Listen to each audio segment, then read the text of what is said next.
আমি ভাগৱত চৰ্চন কৰিছোঁ। ইয়াৰ অৰ্থটো হ'ল এইটো, ভকত আৰু ভগৱন্তৰ লগত সংযুক্ত কৰা হৈছে। ভাগৱত চৰ্চনৰ দ্বাৰা ঈশ্বৰ প্ৰাপ্তি কৰিবৰ কাৰণে আমি কৰিছোঁ। কাৰণ ঈশ্বৰ প্ৰাপ্তি হ'লেহে মানুহৰ স্বভাৱ চৰিত্ৰ ভাল হ'ব। যদি ঈশ্বৰ প্ৰাপ্তি নহয়, তাৰ স্বভাৱ চৰিত্ৰ বেয়া হয়, গতিকে দেশৰ বেয়া হয়, ল'ৰা ছোৱালী বেয়া হ'ব। আৰু সেইকাৰণে এই আধ্যাত্মিক চিন্তাধাৰাটো আনিবৰ কাৰণে আমি ভাগৱত চৰ্চন কৰিছোঁ। আৰু আজি ইমানখিনি ভকত বৈষ্ণৱ আপোনালোকে দেখিছে, প্ৰকৃতি দেখিছে, পুৰুষ দেখিছে, সকলোবিলাক কেনেকৈ আহিছে? এই ভগৱানৰ আকৰ্ষণত আহিছে। ভগৱানৰ আকৰ্ষণত তেওঁলোক আহিছে। তেওঁলোক আহি পেলাই ইয়াত অন্ততঃ চাকি এগছ দি পেলাই মনতে প্ৰাৰ্থনা কৰি মনত প্ৰশান্তি লাভ কৰিছে। এই প্ৰশান্তি লাভটোৱে হ'ল ঈশ্বৰ প্ৰাপ্তি। প্ৰশান্তি লাভটোৱে হ'ল ঈশ্বৰ প্ৰাপ্তি। এই প্ৰাপ্তি হোৱা মানে তেওঁৰ শৰীৰটো ভাল হ'ল, আৰু লগতে তেওঁৰ ঘৰখনৰ মানে এটা আধ্যাত্মিক পৰিৱেশ এটা সৃষ্টি হ'ল। গতিকে আমি এই ভাগৱত দৰ্শন কৰিছোঁ।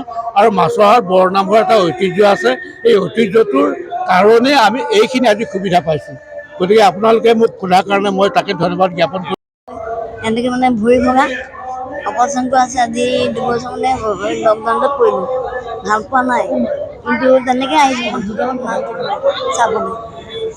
লাগিছে বহুত দিনৰ পৰা ভাবি আছিলোঁ আহিম আজি টাইম পালোঁ। এনেই দোকানদাৰী মানুহ আহি পাইছোঁ, ভাল লাগিছে। এতিয়া আপোনালোকে সকলোৱে দেখিছে, আমি যিমানখিনি পাৰোঁ ৰাইজৰ সুবিধাৰ্থে আমি সকলোখিনি কৰিছোঁ। আৰু যাতে ৰাইজ তেখেতসকলৰ মনোবাঞ্ছা পূৰণ হয়, যিসকলৰ কামনা বাসনা পূৰণ হয়, সেই উদ্দেশ্যে আমি এই অনুষ্ঠানটো পাতিছোঁ। আৰু এতিয়া দেখিছোঁ যথেষ্ট ভকতৰ সমাগম হৈছে। এই সমাগমৰ কাৰণে আমি সকলো ভকতৰে চৰণত সেৱা জনাইছোঁ। তেখেতসকলৰ যি মনোবাঞ্ছা সেয়া পূৰ্ণ হওক, এই কামনা। খুবেই ভাল লাগিছে। মই তৰাজনৰ পৰাই মোৰ মনটো কালিৰ পৰাই মানে উলকিত হৈ আছে, কেতিয়া যাওঁ লাগি আছে। আজি অফিচৰ পৰা ছুটি কৰি আহি চিধা আহিছোঁ। আমি খুব আশাবাদী। যোৰহাটৰ মাজবাৰী সকলোৰে এটা মানে প্ৰিয় অনুষ্ঠান এটা মানে এভাগ নামঘৰ কাৰণে আহিলোঁ ইয়াত। কিন্তু যথেষ্ট ৰাইজৰ সমাগম দেখিছোঁ আৰু মহত্তৰ দেখিছোঁ, তাই পাইছোঁ। আৰু সকলোৰে ৰাধা ভক্তি আছে, উৎসৰ্ষা যিখিনি পাইছোঁ, খুব আনন্দ লাগিছে, ভালো লাগিছে। জীয়াই থকা দিনকেইটাত যাতে আকৌ আহিবলৈ সুবিধা পাওঁ, সেইটো লাগে ভগৱান। সঁচাকৈ বহুত ভাল লাগিছে দেখি।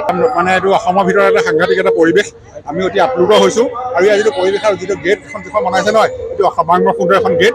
আমি মানে এইটো দেখি অতি পাইছোঁ, অতি মানে ভাল অনুভৱ কৰিছোঁ। ধন্যবাদ।